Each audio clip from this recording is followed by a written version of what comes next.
Are we going to be in EY in 10 years' time? Oh, EY! Yeah!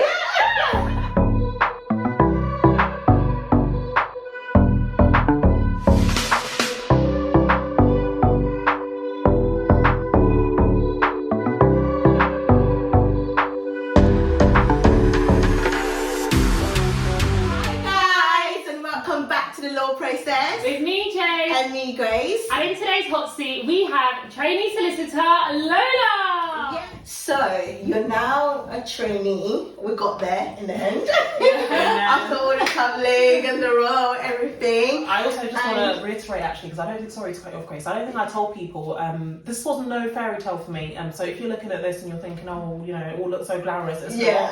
I joined EY in 2016. I applied in 2016 June. For the training contract, the applications came out around June. Oh. I didn't get it, and this is when I told Grace about how bad my life was. Yeah. So yeah, I didn't get it the first time round, and honestly, guys, I was internal. I applied, and I got a rejection email in the space of about half an hour. So I remember me thinking I must be really bad because I'm literally working at this firm and they rejected me in half an hour. And I was literally rethinking my whole life. I was thinking I'm done with law. I'm going to be a charity worker. And I was just, honestly guys, I was so upset. I was a mess, I'd say, for about 2 months after that. And then I picked myself back up and I thought, you know, I'm going to try again next year. So I waited for, you know, summer of 2017, but then in May 2017 they actually sent out an email to all the paralegals because a couple of other paralegals had also not got it after applying, so we were all, you know, in the same boat. They sent out an email to us and said, this year we're going to change things. We're only going to open up the applications to internal paralegals. We're not going to open it to anyone else. We want to give you guys the head start, and then obviously if you guys are successful you will be the trainees, and if you're not then we'll then open it to external people. So it was, you know, just to say, no fairy tale, that's how it worked out. I think it's always good to give an insight into the background as well. So a lot of people think like, oh, you know, everyone's just getting these shoes on me, and you know, people don't always explain the rejections that they've had and things like that. So. No, that's really good. So how do you find your training contract? So like, we actually haven't talked about what area of law you actually do. So what were your seats? How did you find your training contract? I know you're qualifying next month. How are you feeling? What area of law do you want to qualify into? Talk to us all about life as a trainee. Right, all of that. And your day-to-day responsibilities at work as well. Okay, I'll try to remember everything. I'd say the training contract goes so fast. So fast. Honestly, I can't remember my final seat. So the seats I've done have been financial services, that was the first one, commercial, tax litigation and employment, and those are all very different. Favourites have been first one, financial services, and the fourth one, which was which is employment. I'm still doing it now. I think the reason I prefer those ones is just because of the nature of the work and what the day-to-day actually entails. Commercial and tax litigation have been good too, but I think litigation, you either are a contentious lawyer or aren't at heart, and I don't think at heart I'm really a contentious lawyer. Commercial is really good too, however I did find it fairly broad. It encompasses so much and so many different things, and I just think employment and financial services I was able to really focus and be a bit more specific in what I was offering day to day.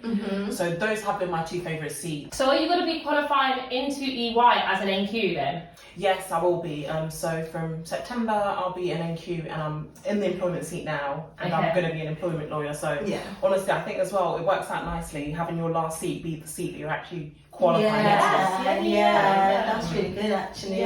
How do you feel about the fact that like your whole career has kind of been at EY? Is that? But I guess that's why it's beneficial that I guess you've worked abroad and you've done your secondment. But how do you feel about that in itself? Ever since finishing uni, this has basically been where I've been. This is loyal to the core, to the company. But listen, they must be treating you well as well. Clearly. And the thing is, millennials, they get this rep of, oh, you know, they never stay anywhere, they're always flitting around. Well, no. Not you. EY has been a good experience overall. Like I said, there were challenges at the very beginning, Yeah. and even just throughout. I mean, it's never going to be smooth sailing. There's going to be days where you find the work hard, you're struggling, and that means that you're learning. You need to push yourself. Yeah. So I think, you know, in terms of me building up at EY, it's very much possible, because as long as I'm getting the opportunities that I need, and as long as I'm being stretched, then I'm happy to stay at EY. And I'm very grateful for the experience that I've had. And I feel that I can really continue to develop and be the best lawyer at this firm. So as long as it's in line with my career goals that I need to hit. EY! Listen, you know, I've actually seen that. Like, I've seen people's LinkedIn where they've come out of uni, worked and literally just worked their way up, and literally been at a firm for like 10, 15 years and now a partner there.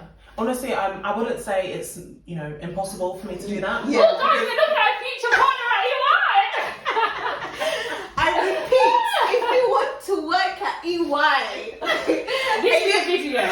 This is a video for you. And what advice would you give people who are watching and they want to apply for a training contract at EY or at a consultancy firm? I'll say in terms of advice, look at your CV and get honest opinions and feedback. So you can't review your own work honestly, I don't think.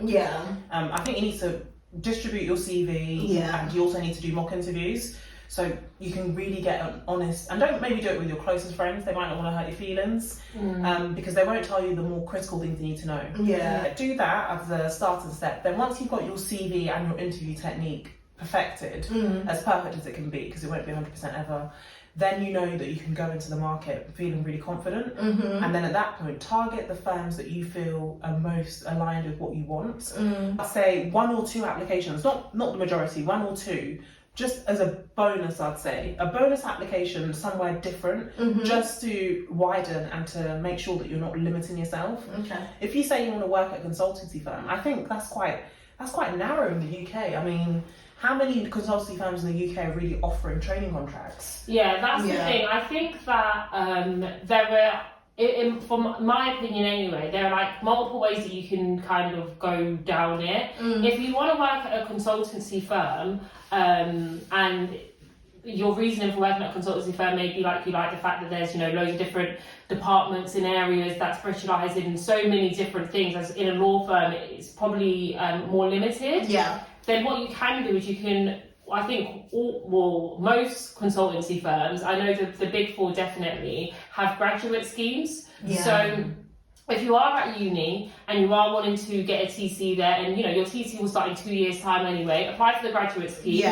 So you come out of uni, you graduate, and you've already got your foot in the door in those consultancy firms, and then from there you can escalate your career into getting a TC there as well. And then you've already had experience in different areas within the firm, the consultancy practice.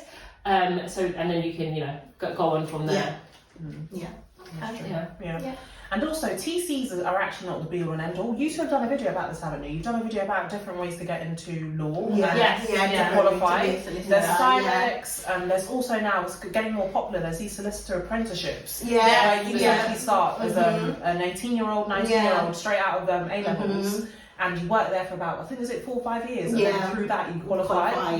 Not many firms are offering it yet, but they're rising in terms of the firms that are offering it. The thing is, especially like with paralegals that want a training contract, everybody needs to remember the goal isn't to get a training contract, the goal is to qualify. And there is a big difference. And there's so many ways that you can get there. And you can start by just, you know, maybe it's just get a TC at a firm and then work your way and just get into like consultancy like that. Definitely. So is being a trainee at a consultancy firm the same or similar, would you say, to being a trainee at a law firm? And I know you've, you know, only had the consultancy firm experience, but maybe from friends, from Grace, from what you know, what would you say?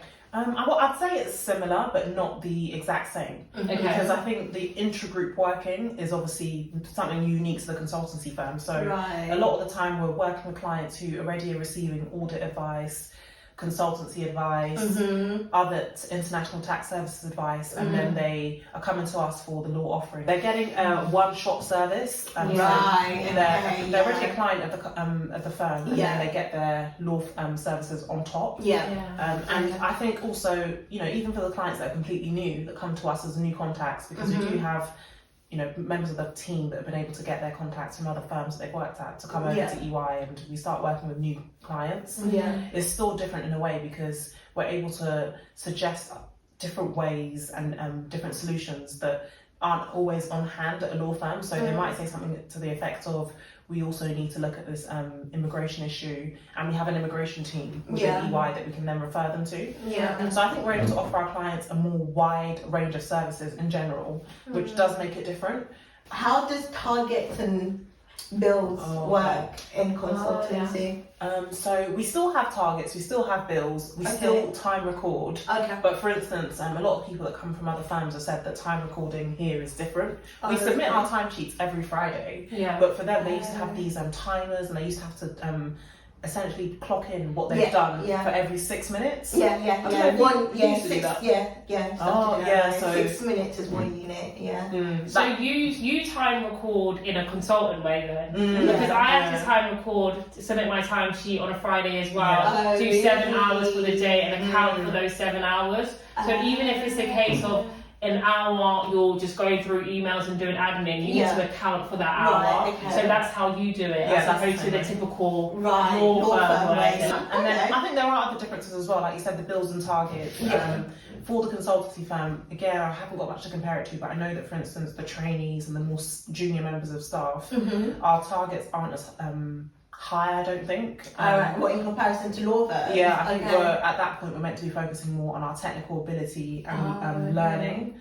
But again, because I don't have anything to compare it to, I'm not completely sure. But I know that, for instance, I don't have any specific, quite high targets that I need to reach in terms of, you know, winning work and gaining new clients, because as a trainee we're not expected to do that. Even how about as a solicitor?